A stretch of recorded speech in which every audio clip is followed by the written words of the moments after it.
In Southern Asia Pacific region. Welcome to Mizpah Live News and Commentary, where we bring you the latest updates and stories here at the Sabbath School and Personal Ministries, Children's Ministries, and Integrated Evangelism Lifestyle Division-wide Congress. This is Ralph Indino. For the entire week, Mizpah Live News Center will collaborate with Adventist News Asia Weekly for the latest events. This is Meigay Layesha Dumancas. I'm honored to have joined you tonight. I am Annalisa La Victoria. Let's explore how our faith can inform and inspire us. Thank you for joining us tonight here on Adventist News Asia Weekly.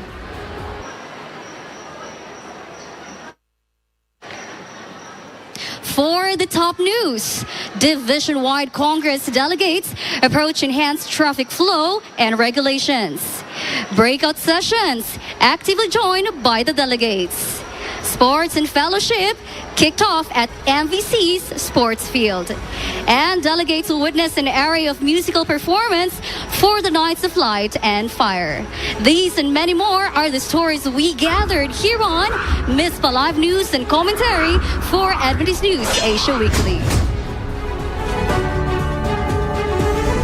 Live from Mountain View College of Valencia City, Bukidnon. This is Mizpah Live News and Commentary for Adventist News Asia Weekly. Reading today's headlines. This year's division-wide Congress, organizers have successfully implemented a range of efficient traffic management strategies and regulations to ensure a smooth and orderly experience for all attendees. Let's hear from Janeline Obanan for the details of the story. Janeline. Managing attendee flow is one of the primary challenges in division-wide Congress. Organizers are at the top of the matter and able to manage a smooth and efficient traffic flow. Delegates access the premises through the main gate of Mountain View College. Everyone then passes through a vehicle entry obstruction made available from the Mountain View Arc to the basketball court, passing by the Alumni Church, Administration Building, and the Grandstand area. Exiting vehicles are directed either by the MVC pool or in close proximity to the market, adhering to the designated one-way flow. We are enjoying here in Mountain View College because of the traffic is very organized and also the road is very okay. For detailed traffic flow instructions, particularly regarding checkpoint areas, a map has been provided by the host institution. Following the example of Jesus as he leads and makes things organized, it is with conscious efforts that we adhere to all regulations to ensure the safety and well-being of all. This is Janeline May Ubanan reporting for Adventist Asia Weekly. It's good to hear that these measures are included to manage traffic flow and assist participants. Thank you, Janeline. Next on the line, organizers of this week-long Congress have prioritized robust security and sanitation measures to guarantee a safe and clean environment for all participants. Here is Adeline Quinte for the news. When God is about to move in the direction of His children, He will always give them an exact instruction to sanitize themselves. As part of the PNP, in every event that will take place, the PNP will devise a security plan. And that security plan is based on the past congresses that have been held in MVC. And one of the main problems in every Congress is the traffic flow. And because of that, the organizers, together with the PNP, has strategized traffic directions on so that the traffic congestion will be addressed. And so, because of that, during the opening day, we have observed, as compared to the past congresses, that the traffic flow is smooth.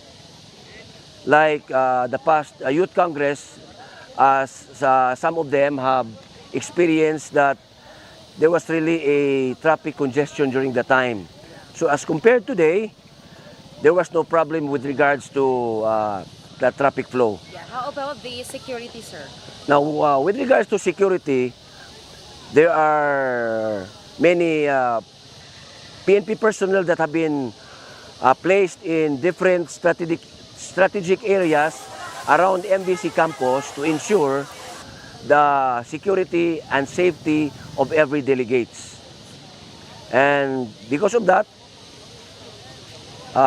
the security and safety of MVC Congress, SSD Congress, is very manageable. Wow, that's great to know, sir. Thank you so much for your time, sir, and God bless you. Thank you.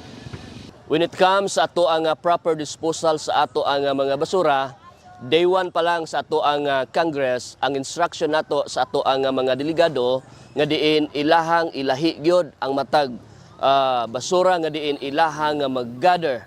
Gani naglain ta og tulo ka klase nga mga basura ug mapuno na kini ilaha kining ibutang dito sa butanganan unya mo provide na pod og another nga butanganan. I-maintain ang kalimpyuhon aron usab kita makatabang sa ato ang Congress nga diin kini siya magpabilin nga limpyo hangtod matapos. When God manifested Himself to His children, He calls for both physical and spiritual purification to prepare the way. It's not just about cleaning our bodies, but also purifying our hearts and soul. This is Adeline Kenti reporting for Adventist Asia Weekly. An applause of that good news, as truly these implementations are designed to provide peace of mind and a comfortable experience for everyone involved. Thank you, Adeline. Delegates for this division-wide Congress have given the opportunity to experience free dental cleaning here at Mountain View College. Rex Arellano for the story. Over 120 delegates had the opportunity to receive free dental checkups through a remarkable program aimed at promoting dental health and hygiene initiated by the Department of Health on June 11, 2024. The program was empowered by the attendance of Dr. Chris Edward P. Santa Ana, the Oral Health Program Coordinator from the DOH Regional Office 10. Dr. Santa Ana provided valuable insights on maintaining oral hygiene and the importance of dental health. Following the lecture, the Department of Health set up a makeshift clinic within the MVC covered court. Here, over 120 people received comprehensive dental checkups and cleanings, all free of charge. It is so fulfilling to be here, to be able to be invited and participate and give back to the community, especially the SDA community, as I am a Seventh-day Adventist as well. Not only that, but the non-SDAs here who are able to help the community, and hopefully this will be the beginning of bridging futures. By providing these essential health services, the DOH is not only improving dental health, but also fostering a sense of community and support, much like the ministry of Jesus. This is Rex Arellano from Mass Media South Philippines reporting for the Adventist Asia Weekly. Attending a Congress but with a chance to experience a free dental cleaning. This Congress is surely getting better and better for everyone. God be praised for that. Thank you so much for the report, Rex. More promising news on the line when we come back after we watch this first inspirational personal story of the day.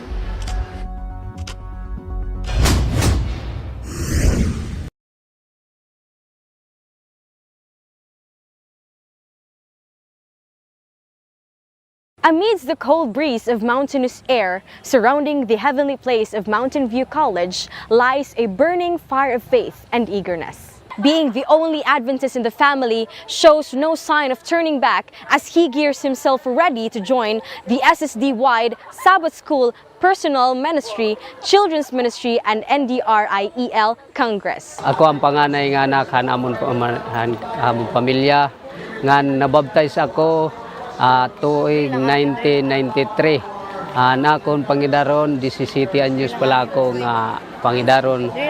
So nabaptize ako tuig 1993 hangtod karon 2024 nagalagad nako sa atong Ginoo murag 31 katuig na kapin. So ako la iton Adventist, Seventh-day Adventist na among pamilya, tikanghan kabautismohan 1993. Amidst countless trials of faith, Wilfredo stands resolute, his steadfast determination reinforced by his crutch, propelling his unwavering aspiration to participate in the Congress.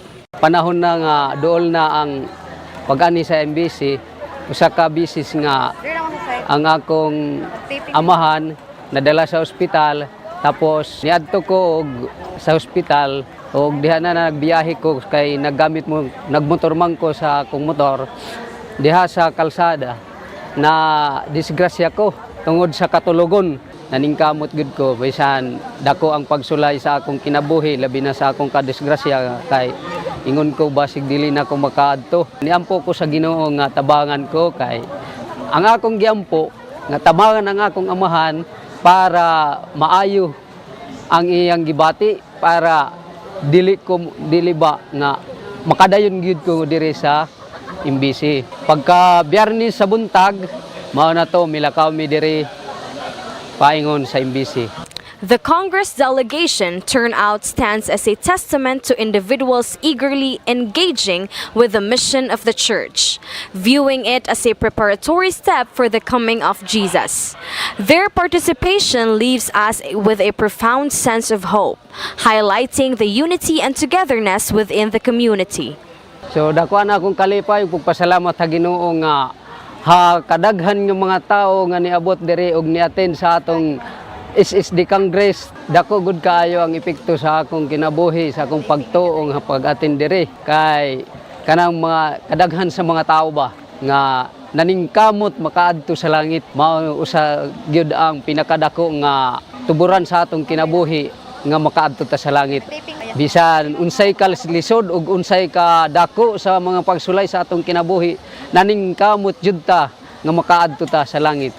This narrative underscores the importance of pairing faith with unwavering determination, emphasizing the necessity of dedicating oneself wholeheartedly to both. Ay mo kabaraka kay ang Ginoo naa sa atong kiliran aron nga kung naatay pagbarog sa atong kaugalingon nga maka-attend, way imposible nga ihatag sa Ginoo. That's all for our feature today. Stay tuned for more uplifting stories at a time as we get involved. Remember, wherever you are, keep your faith on. I am Krista Sofia Barangan, reporting for Adventist News Asia Weekly. Wow, what a powerful story of faith and determination we just heard. Wilfredo's journey reminds us all of the strength that comes from our faith and trust to God, even in the face of challenges. Back on the line, during the Congress, delegates come together for an evening devotional focusing on spiritual renewal and fellowship. How did this gathering offer a serene environment for reflection, prayer, and connection? Let's hear directly from Paul Rago. Delegates from across the Southern Asia-Pacific region gather in a reverence and reflection. In this unique gathering, delegates engage in the evening devotionals, seeking a moment of respite to connect with our Lord, Jesus Christ. From heartfelt prayers to soulful hymns, the delegates engage in the evening devotional activities to receive inspiration and equip themselves spiritually to inspire others. These sessions aims to promote unity, guidance, and strength as delegates navigate various challenges in ministry and mission. Ang ganda, napaka-challenging, wonderful and amazing ang aking natutunan at nasaksihan ngayong gabi sa ating devotional sa pamagitan ni Dr. Ian Felicitas. Hindi siya natakot banggitin yung dalawa lamang na gender na nilikha ng Panginoon. Yung iba hindi niya highlight pero naintindihan natin na ang mission ng Panginoon ay ibinigay sa kanyang nilikha na lalaki at babae na nag-compose ng isang family to go for Him in the mission field. Ang mga katotohanan ito para sa gawain at pag-involve sa pagtatapos ng ministry ng ating Panginoon. Yun po at ako'y nagagalak at pinupuri ko ang Panginoon ngayong gabi.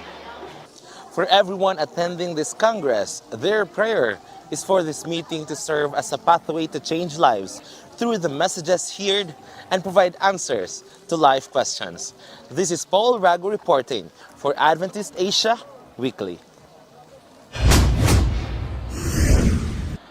Thank you, Paul. Up next, Music Festival stages the opening day. General Conference speakers influence delegates during breakout sessions. Sports and fellowship held in MVC Sports Field as part of the SSD Wide Congress. And here, delegates share their thoughts about the preparations they need for them to be part of this gathering.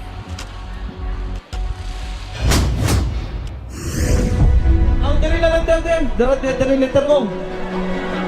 Sige, dari sa letter O. So okay na tayo. Okay na tayo dyan sa, sa letter D.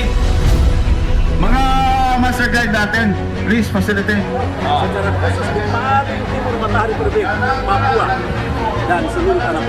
are trying to form the units, get it done for a very iconic drone shot. It's going to take place.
The first thanks to God because this is the first time to me for visit the MVC campus, attend the Sabbath School Congress in SSD.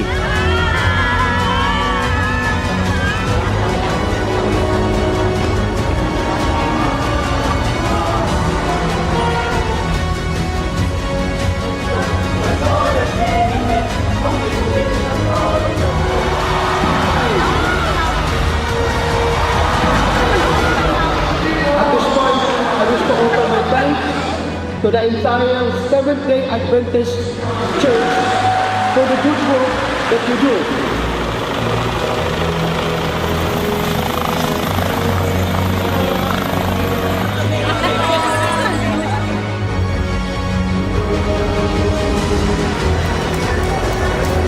Magandang umaga po sa inyong lahat. Tuwan-tuwa po ako makapiling sa inyo.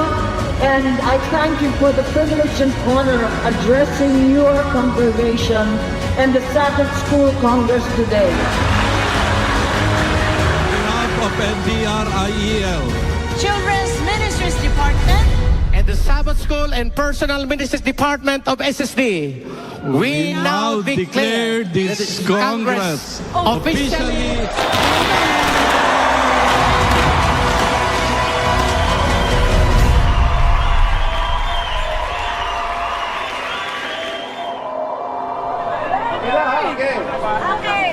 Ready? 1, 2, 3, release!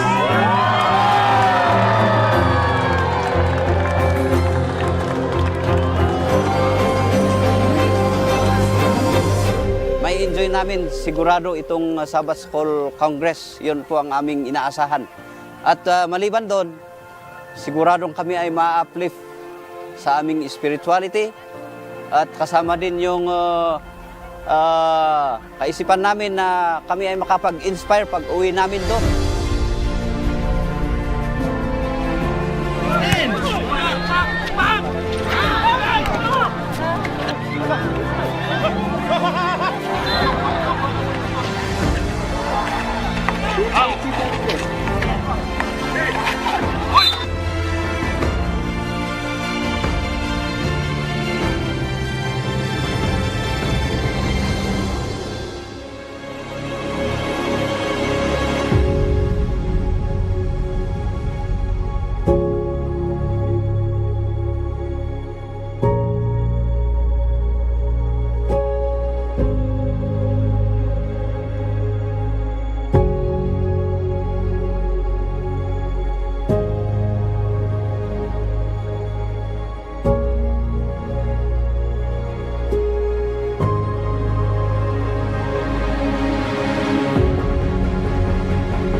And now we're back with our stories of the day.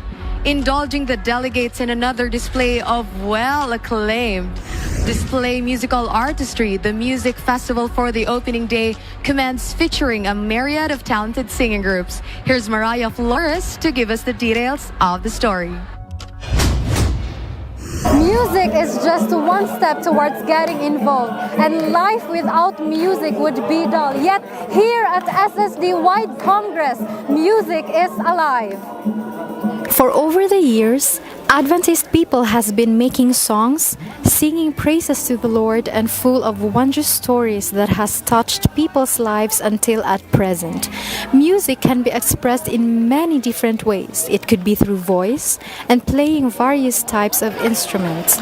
And when in grief and in pain, music can uplift and inspire our souls.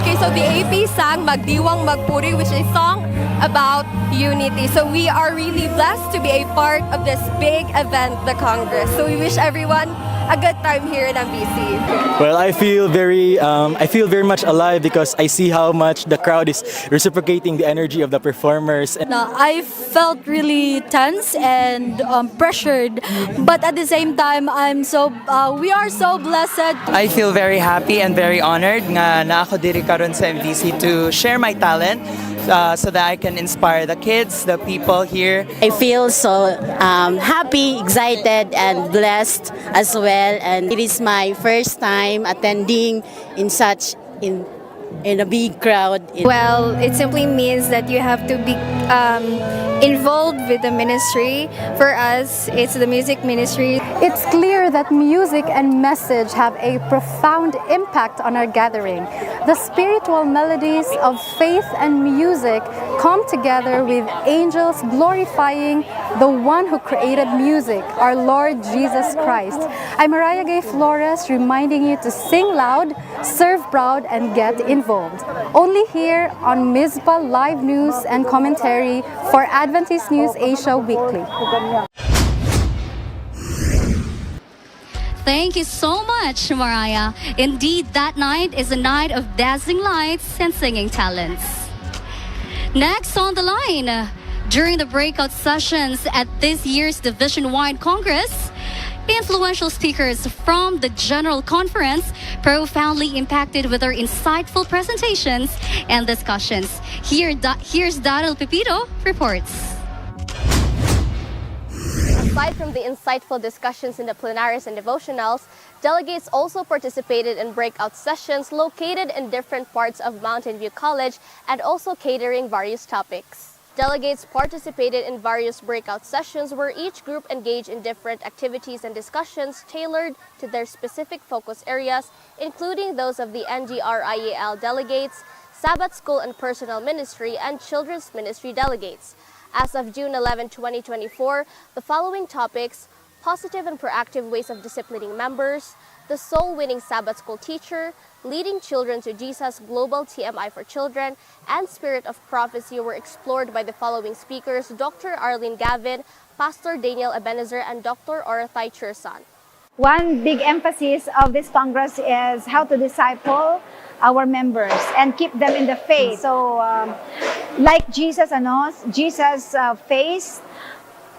people from all walks of life, kahit yung mga problems and conflicts. Pero si Jesus nagpakita siya ng positive and proactive way of dealing with these people.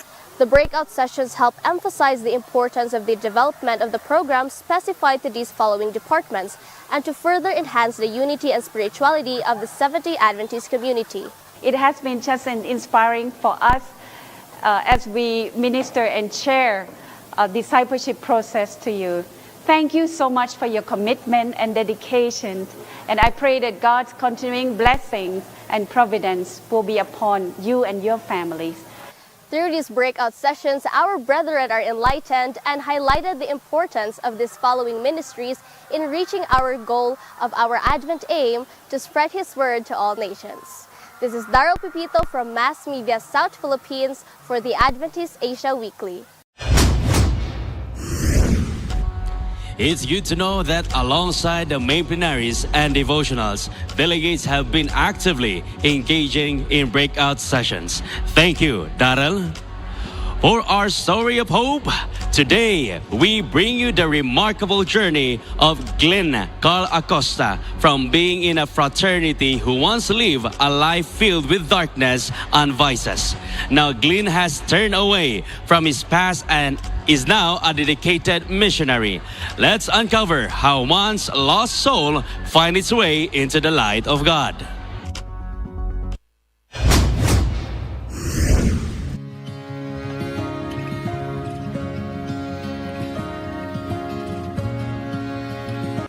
Ako si Glenn Carl Acosta from Cagayan de Oro City. Nagdako ko sa usa ka pamilya nga dili man totoo. Tungod kay wala kayo na-emphasize ang Kristohanon nga pagmatuto. Like to share? Ang amo ang pamilya wala nag-alagad sa Ginoo. Tungod sa influensya sa barkada. Yes. Na mga sayop nga desisyon nga nahimo wala ko na gani nakagraduate sa kuang high school tungod sa mga bisyo. Anton update na ko third year, fourth year. Gisuportahan ko sa akong ginikanan na musunod o kaning banda. Tungod ato nahimo natulay ang kaaway na kahimo o advantage sa puwa. Nasulayan ako ang pag-appeal sa mga dili maayo nga bisyo. Sigarilyo, inom, ug bisan pa mga illegal nga droga. Kaso kung mga nahingo, na ay nasakpan ko na niapila ni nga first time fraternity, kini nga bisyo, gani niabot sa punto nga nagapangilabot ko mga butang dili tungod kay wala ko'y kwarta kung dili gusto lang ko na maulit sila, masupo sila. Mga tao mo palayo sa imuha, mga ginikanan, di nila ipapuyog ilang mga anak sa imuha, kay may influensyahan o dili ayaw. Unya akong ginikanan, hilak na lang kay wala sila mahimo ganako. Bisa na nakuang mga kaparinsihan. Sulay na lang og buhi og mga istorya nga dili maayo nga murag wala na ko'y paglao. Niyamot ang punto nga lalong yun nga pangunaw-na nga inani na lang yun ay mura maneng walay direksyon na akong kinabuhi. Unsa na lang mga akong uma. Basta andam kay una-una nga wala na kay opsyon. Andam dayon mo rescue o motabang sa tao nga andam mo surrender kaniya. Pagsulay na ako sa pag-decide nga mapili sa Ginoo, gidala din ko niya sa mission work.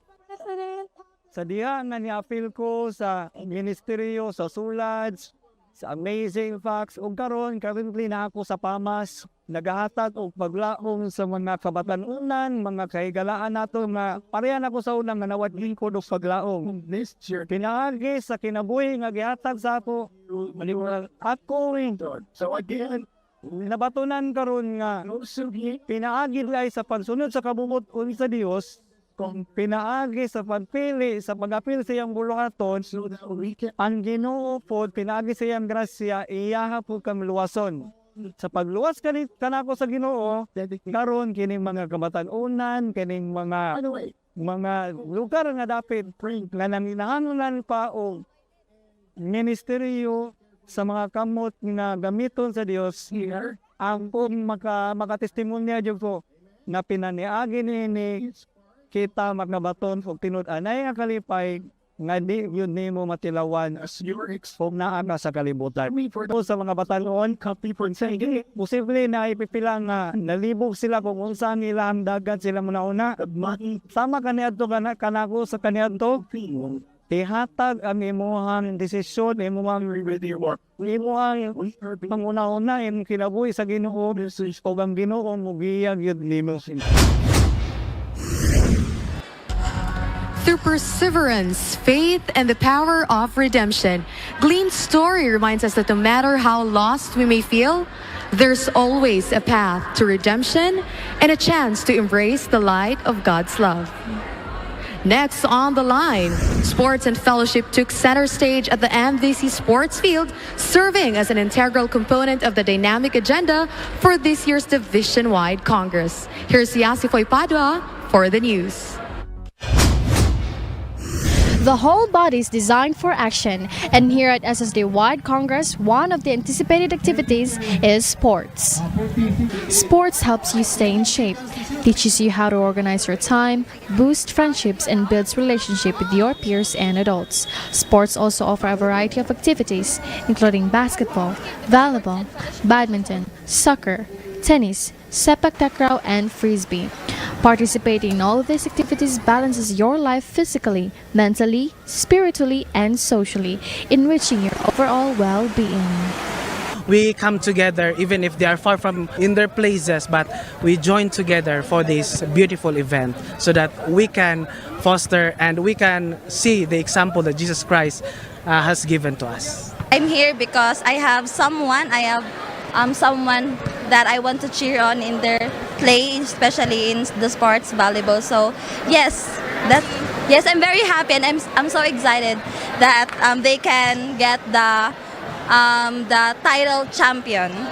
I think from childhood, we can use this thing to socialize with other people and make new friends, while in adulthood, in my personal view, it helps us in terms of health, strengthens our relationship with our team, and refine the character like Jesus. People are very excited to join and be part of these activities for the whole week, as this friendship game enables individuals to strengthen their bond as a team and keep Christ center at all times while in the game. Mga kapaglaom, what are you waiting for? Get involved. I am Yasifoy Padua reporting on Mizpah Live News and commentary for Adventist News Asia Weekly. Thank you so much, Yasifoy. Truly, Adventist people are not just good at sports, but also embodies the spirit of camaraderie and sportsmanship.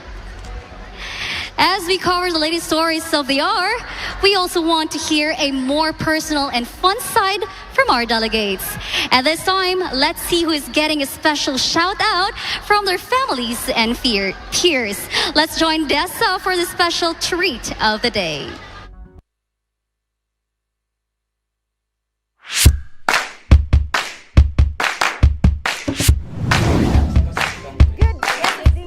Another beautiful day to enjoy and meet new friends. It's me again, Dessa, for Shout Out. Today is the second day of the SSD Division-wide Congress 2024. Do you have someone special you want to send a greeting to? A family, a friend, your crush, or your sweetheart? Just let me know and I'll make sure your message gets to them on air. Now, let's get started. I am Pastor Edmund Leah, graduate of 76 from this college. I'm from Malaysia, from the state of Sarawak. Shout out to all my colleagues. Get involved because Jesus is coming soon. Shout out to sa tanan ng mga kapaglaom naton dira, shout out dira sa inyo nga tanan, and also sa mga young people naton, especially to my PYC friends. Hello, God bless us all always. Sa tanan nga mga kauturan from Negros Occidental Conference under the CPUC territory, shout out and God bless you all. Shout out po sa mga friends, sa mga higala nato, especially sa other conferences and union. God bless you all. Jesus is coming soon. Get involved! Right now, I am with Pastor Zamora, and let's ask his shout out. Yes, I would like to shout out to my beautiful wife at South Philippine Adventist College, Charity Zamora. Shout out to sa tanang customers diri sa MVC. Nami mga lamian nga mga banana Q og siomay og uban pa. Og kamo giuhaw nami mga drinks og nami mga fruits. Makita lang kini sa atbang sa MVC Alumni Church and kilid sa MVC Food Court. Ali na mo, pagpalit na mo, ayaw pagduha-duha. I heart you!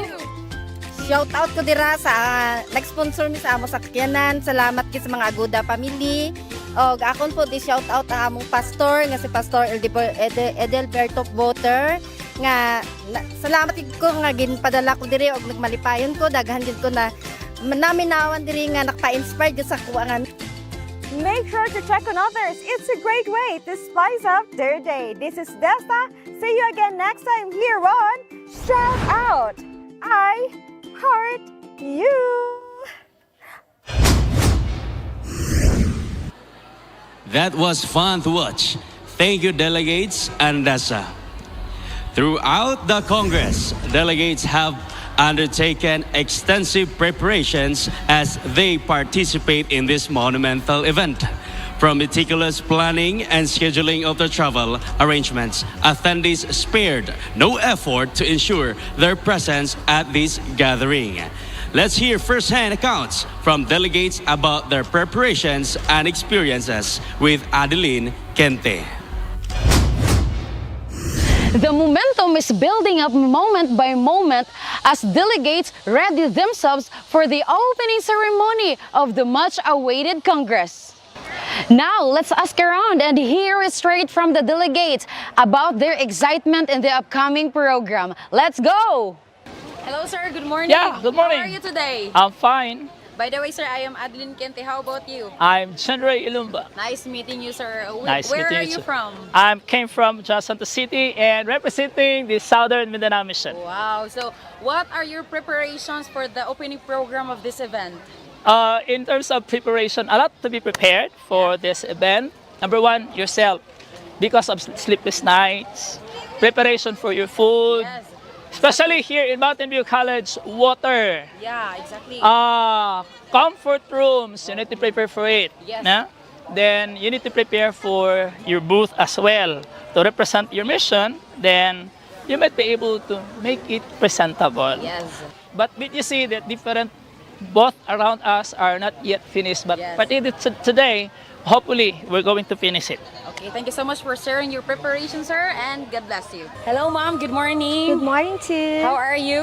I'm good. By the way, I am Adeline Kente. Yeah. How about you, ma'am? I'm Miss Angelica Pablo from Aurora. Oh, wow. Nice meeting you here. By the way, I have a question for you this morning. What are your preparation for the opening program of this event? Okay, I just prepare my phone to be Yeah. fully charged because I want to share this to my family, to my friends in Aurora, the event through online. Wow. Yeah. And I guess they are very happy and excited to watch the live streaming that I shared them a while ago. So it's very, my experience here is very, very amazing. Praise the Lord for that. Thank you so much for sharing with us your preparation for this event, and God bless you, ma'am. God bless you too. Thank you. Hello, sir. Good morning. Hi, good morning too. How are you today? I'm fine. Thank you. By the way, sir, I am Adeline Kente. How about you? I'm Wan Cipuruba, a delegation from West Indonesia Union Mission. Wow. My church is Bogor, somewhere like 40 kilometers from Jakarta. Wow. Nice meeting you here in the Philippines, and welcome, sir. Thank you very By much. the way, Nice I to meet you too. Yeah, by the way, I have a question for you this morning. So the question is, what are your preparations for the opening program of this event? Of course, since this event is an important one, I have to prepare myself not to be late. Yeah. So that's I great. took shower, although there is no shower, just by pail in my room, and I took bath, of course. And then I get ready, and I was not late, and I'm not late. I don't want to be late. Yeah. So that was your preparation, sir. Absolutely. Wow. Thank you Yeah. so much for sharing your preparation with us, and God bless you, sir. God bless you too. Thank you very much. Thank you. All right. Hearing the voice of the delegates makes this Congress even more better. I don't know about you, but this meeting right here is a taste of our fellowship in heaven. This is Adeline Kente reporting for Adventist Asia Weekly. What a preparation. Kudos to that. Thank you, Adeline. 28,000 delegates ready to cook. Division-wide Congress ensures basic necessity for attendees. Delegates celebrate the evening through a night of lights and fire. Emergency response teams mobilized for SSD-wide Congress 2024. This news after a short break.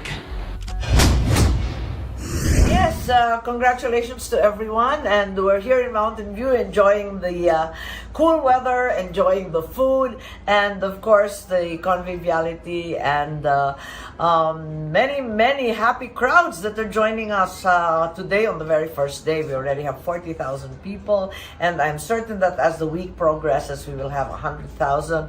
So to all those who organized this tremendous event, with all the dome tents, the other tents, the logistics, the traffic, all the transport, really congratulations. It's an overwhelming accomplishment, and I'm very happy to be here to address you all and to meet our beloved pastors once again, to all our workers, to all those who are really involved in this huge division event with the SSD, with 11 countries fully represented. Congratulations to the fastest growing church in the Philippines. Truly, you are blessed, and Jesus is certain to be coming. To all the delegates and staff of the division, certainly this is such a well-organized event, and for all those who arrived from all the different corners of the country, you are very certain to be welcome here and have a very fruitful and blessed week. Okay, may salute to all the delegates from nagkalain-laing bansa no sa lugar sa Pilipinas. At you are all welcome, and we must always be joyful because we are part of this Congress. So, huwag kayong magtulog-tulog ha. Atin from this day to Saturday. We are all invited to attend all activities from the morning up to the evening. So again, my salute, and to God be all the glory. What a warm greeting from Senator Amy Marcos and Police Lieutenant Colonel Jovi Espinido. God bless you. Imagine embarking on a mission at just 8 years old, facing a formidable language barrier among an indigenous tribe. This was the reality for John Holbrook, who felt the calling to serve the Mangyan tribe in the North Philippines. Let's delve more into his story with this video.